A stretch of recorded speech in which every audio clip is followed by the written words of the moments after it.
हाथरस की निर्भया के साथ बलात्कार नहीं हुआ था, ये कहना है उत्तर प्रदेश के एडीजी प्रशांत कुमार का, और उनका ये दावा आधारित है उस फॉरेंसिक रिपोर्ट पर जो कहती है कि पीड़ित के शरीर पर सीमेन के ट्रेसेस नहीं मिले। अब सवाल यही है कि क्या इसका मतलब ये है कि उसके साथ बलात्कार नहीं हुआ था?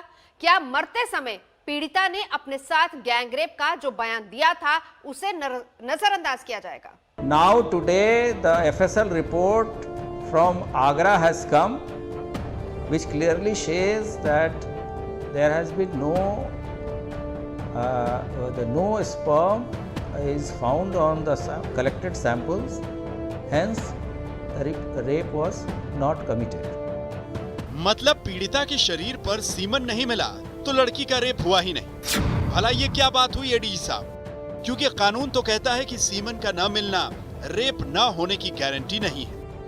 एडीजी साहब को शायद मालूम नहीं है कि सुप्रीम कोर्ट ने साल 1994 में एक केस के दौरान साफ तौर पर कहा था कि पीड़िता के शरीर पर सीमन का न मिलना रेप को खारिज करने का आधार नहीं हो सकता। साल 2012 में बॉम्बे हाई कोर्ट ने कहा था कि रेप को अपराध साबित करने के लिए पीड़िता के शरीर में सीमन की मौजूदगी साबित करना अनिवार्य नहीं है। तो एडीजी साहब थोड़ा स्टडी कर लेते कानून को, आसानी हो जाती सही निष्कर्ष पर पहुंचने में। लेकिन रेप को खारिज ही कर दिया है, तो ये भी बता दीजिए कि अब इस बात का निष्कर्ष क्या निकाला जाए। जो सैंपल एकत्रित किए गए थे उसमें किसी तरह का स्पर्म और शुक्राणु नहीं पाया गया है। इससे स्पष्ट होता है कि कुछ लोगों के द्वारा प्रदेश में गलत तरीके से जातीय तनाव पैदा करने के लिए इस तरह की चीज़ें कराई गईं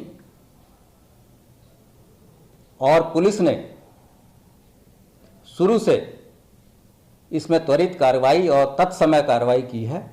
एडीजी साहब फॉरेंसिक रिपोर्ट के आधार पर कह रहे हैं कि रेप का आरोप झूठा है, तो ये भी बता दीजिए कि मरने से पहले पीड़िता ने जो आखिरी बयान दिया था वो भी झूठा था, क्योंकि उसमें तो वो अपने साथ गैंग रेप की बात कह रही थी। उस दिन जिस दिन आपकी चोट लगी है उस दिन रेप हुआ है? अच्छा, दोनों ने किया था, कोई और भी था? वो दोनों थे, पर बाकी सब भाग गए थे। अच्छा, बाकी सब भाग गए थे। मम्मी को देख के। अच्छा, मम्मी को देख के भाग गए थे। पीड़िता अपना दर्द बयां करके चल बसी। उसके आखिरी शब्द यही थे कि उसके साथ गैंगरेप हुआ है। पीड़िता का परिवार कह कह कर थक चुका है कि उनकी बेटी के साथ गैंगरेप हुआ, लेकिन यूपी पुलिस मानने को तैयार नहीं है। उसका पूरा जोर इस बात पर है कि पीड़िता के शरीर पर सीमन नहीं मिला। लेकिन सीमन मिलता कैसे?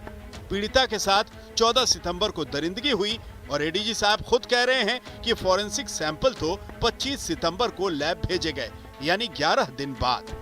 लोगों ने आपको पूर्व में भी बताया था कि जब पीड़िता जो विक्टिम है, when she was admitted in AMU hospital, the forensic samples were collected on 25th of September, and on same day it was sent to Forensic Science Laboratory at Agra. तो एडीजी साहब पीड़िता का बयान नहीं मानते, पीड़िता के परिवार का आरोप नहीं मानते, कानून की धाराएं नहीं मानते, लेकिन एडीजी साहब को सीमेन न मिलने पर रेप को खारिज करने से पहले ये तो पता कर लेना चाहिए था कि सरकारी गाइडलाइंस के मुताबिक बलात्कार की शिकार महिला का 4 दिन के अंदर मेडिकल टेस्ट करवाना जरूरी होता है।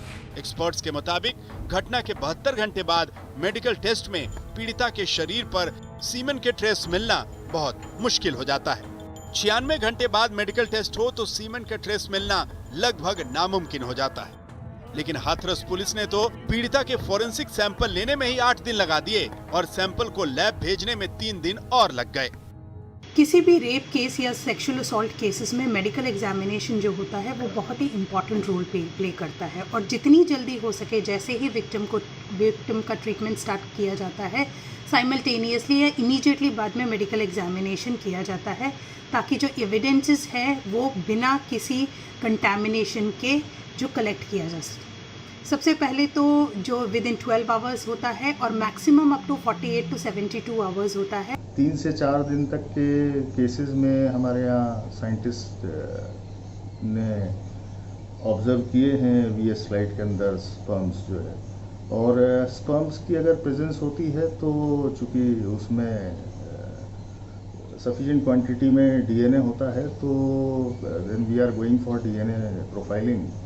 तो उससे बड़ा स्पेसिफिकली हम पिन पॉइंट कर सकते हैं।